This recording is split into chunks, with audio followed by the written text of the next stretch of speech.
Hi, my name is Jonathan Small, and I'm going to tell you two stories that have the questions from my goals reflection essay title embedded in them, and discuss how they sort of serve as a framework for the goals that I established as I entered my Master's of Arts in Education program.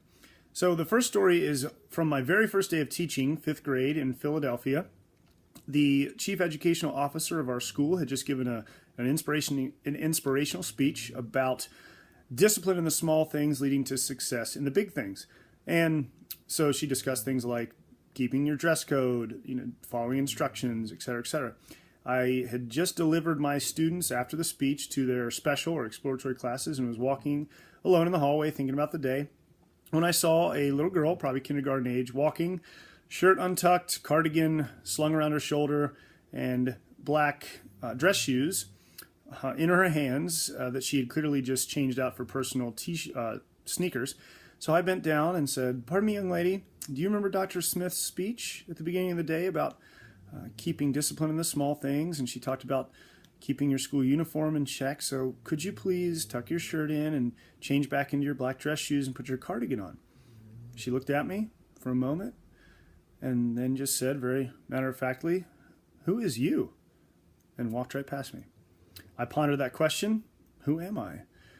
That day and the rest of those days that followed, and still kind of had that question in my mind as I go through my educational career. Second story is the same year, about midway through the year, my students are diligently working on their independent practice portion of a mathematics lesson, when all of a sudden, we all heard a loud banging on the door in the trailer in which we were working that was adjacent to the main building. At first it was okay. It was kind of like, well, no big deal. And the banging got louder, and then it was accompanied by some shouts and yells. So I figured I really should probably check this out. So I exited the building, went out, and I saw Jane, we'll call her Jane, a student that was somewhat notorious for just no one really knew how to keep her in instructional control. So the teacher had used an unfortunate and unrecommended classroom management technique of just kind of removing her from the classroom, and then she was out there banging.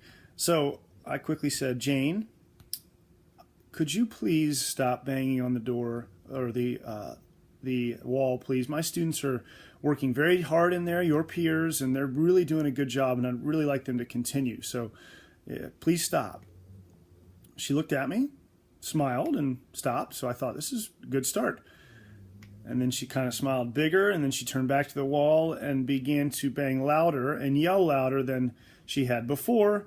And then she stopped again for a moment and said, "What you gonna do?" Again, I kind of looked to the sky and thought, what am I gonna do? And chose to really do nothing and just go back in and kind of proceed as best as we could. So those two stories have in them the two questions, who are you and what are you going to do, which have framed my goals in pursuing further education, which you can read more about in my goals reflection essay. Thanks for listening.